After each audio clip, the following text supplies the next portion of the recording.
we are full on into the second round now.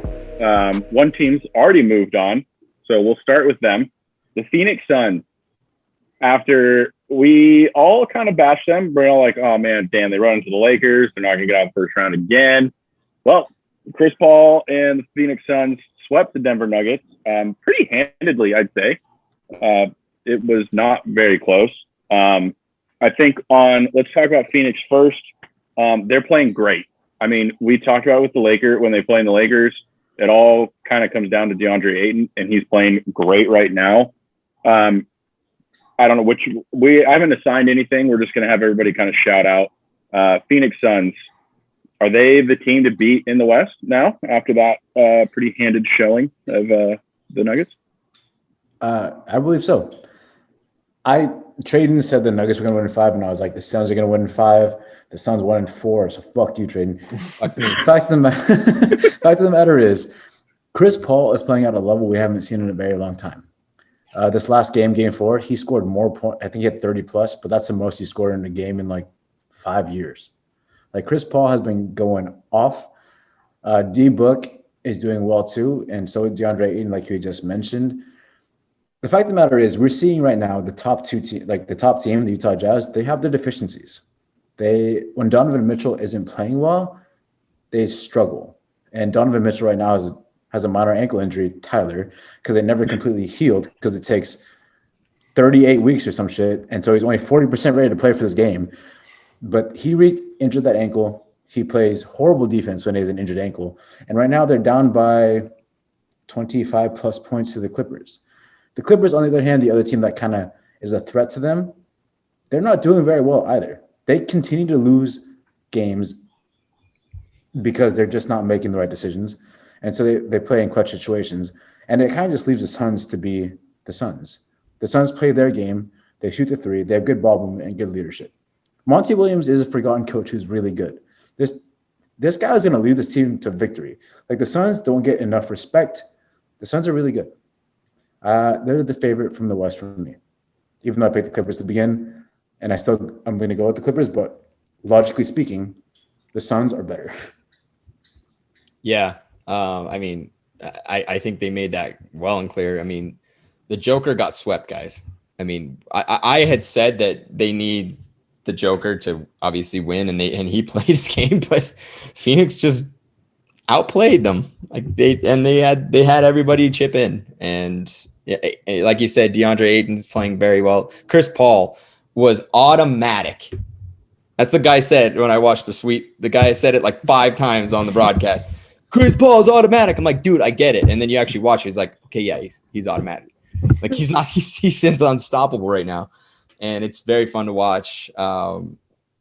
As for the favorite, I mean, I don't know this. I think maybe because I think this Jazz and Clippers series is going to take a lot out of whoever comes out. It's going to be because it might go long. Yeah, I agree. I think the Suns are going to be in a good position no matter who they play. I think this Jazz Clippers, I think it could definitely go 7. It's definitely going to go long. So Suns are well rested. We kind of talked about that last week, like whether being well rested benefits or hurts you. We'll see how it goes for the Suns. I think they've been playing on fire, pun intended, for the last, I think they've won now 6 games in a row. And now they're going to have a super long break. Yeah, I mean, the Suns look good. I think playing either the Jazz or the Clippers, they're going to be the favorite to win that series. Yeah, the automatic thing. I mean, Chris Paul pick and roll mid-range jumpers, money. Just time after time, the Nuggets had literally nothing they could do about it. I think the rest will be a good thing for the Suns, especially when your best player is the 36-year-old point guard who had a shoulder issue in the first series. So rest is always a good thing. On the Nuggets side, the Jamal Murray injury pretty much meant they were never going to win the finals. It just, unfortunately, that's how it works. I think we have to talk about the foul that got the Joker ejected in Game 4. No one's ever come back from a 3-0 deficit in NBA history. It was unlikely to happen. It's impossible to happen when the MVP of the league gets ejected for I mean, I personally I watched it live. I was like, okay, probably flagrant 1, but flagrant 2 and get him ejected. And I feel like the Cameron Payne kind of melted a little bit. He kind of looked like a little bitch right there. Not going to lie. Go, out my nose. Like, come on, bro. And if you're the NBA, that's not what you want. You do not want your MVP of the league to get ejected in what was they were already down. And he pretty much was like, yeah, I did a hard foul trying to get my team riled up. I mean, obviously it's a little different, but hockey players do all the time with fighting. I don't know. What did you guys think of the foul? Do you think the refs missed it? They reviewed it and everything, so it wasn't just a straight call. Just thoughts on that foul. I think it's because of who he is and how big he is. I mean, if anybody else had a wind-up on that, they'd be like, all right, cool, whatever. But he's a massive dude. And so Cameron Payne is a definite actor. I know he got ejected in the Lakers series for that little Montrez scuffle they had going on. So I hated that guy from the get-go. This dude is a little piece of shit who's like, does really nothing for his team, but then gets the Joker ejected. That's pretty much what he does. Like, does he really help the team offensively or defensively? Marginally. He could not be out there and the team would be just as good. Don't like Cameron Payne whatsoever. I don't like the fact that acting is taking a huge part in this league. This series would have been way more competitive. This last game would have been way more competitive with the Joker in there. It was a close game towards the end there, about the last 2 minutes, give or take. They were definitely playing foul ball. So the Joker could have had a huge impact. But the fact of the matter is the windup and the fact that this league has gone so soft that a little bicep to the nose where acting is in play now means you get ejected is ridiculous to me. Yeah. Like, I don't like the whole fact that like a flagrant is now if you don't go for the ball. And it's like, no, dude, typically when people go for layups, you give them a hard foul and you can't get the ball because the ball's already up. So you take them by the waist and you bring them down softly. But that is now called a flagrant foul. And it's like, why? They didn't necessarily hurt the person. They weren't going for the ball. Okay, but their overarching rules is disrupting the flow of the game and making it so that the refs have way more say in how the game ends up. And I don't like that. Yeah, I wholeheartedly agree. When I saw that, I was like, we're getting ejected for that now. Look, if you watch that, and I watched it too, I watched the replays, the Joker's eyes didn't leave the ball. Yes, he wound up. I'm not going to deny that. Was it a foul? Absolutely. But he was looking at the ball the entire time. He had no intent on intentionally smacking him in the face. Get up, Cameron Payne, you piece of shit. Like, come on, man. And by the way, to bounce off of what James said and that the acting is getting out of hand. And I've said this on this podcast many times. You guys know, and you guys say it's part of the game. Well, I think I have a way to make it not part of the game, and that's to call fouls that are clear flops. Call both of them fouls and negate them. There's no. They still count as a foul against your team as a team or as a personal foul or whatever.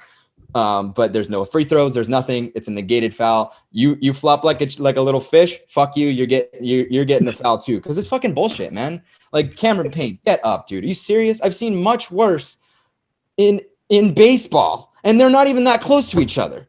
I mean, come on, man. Like, it's absolute bullshit. I know that they had no chance to come back in that series. I really don't. But it is very sad that the MVP gets ejected for that is just absolutely asinine to me. It was not that big of a deal. It was pretty pussy by Cameron Payne. And he had his eyes on the ball the entire time. He was focused on, he was a hard foul. I know he was committing to that, but he was not looking to hurt him at all. Come on now. Yeah, I agree. I don't think that the ejection was warranted whatsoever.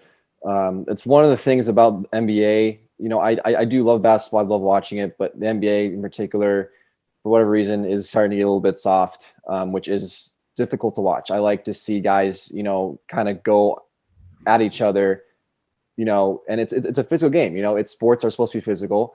You know, hockey is that way. You know, football is that way. Basketball there's just as much contact as those two sports. You know, different kind of contact, but still, you know, two guys playing up on each other with defense, and things are going to get a little bit heated, and things should get physical, and there shouldn't be this just grandiose acting. You know, it's almost getting on the level of like pro soccer in terms of just the overreactions and all this kind of stuff, which for me personally as a fan, I hate watching that. So yeah, that is just my opinion. The best is that we talk about protecting the stars to make them shine, but we're going to protect Cameron Payne, the motherfucker who has 8.5 points per game and is shooting less than 50%. Fuck you, man.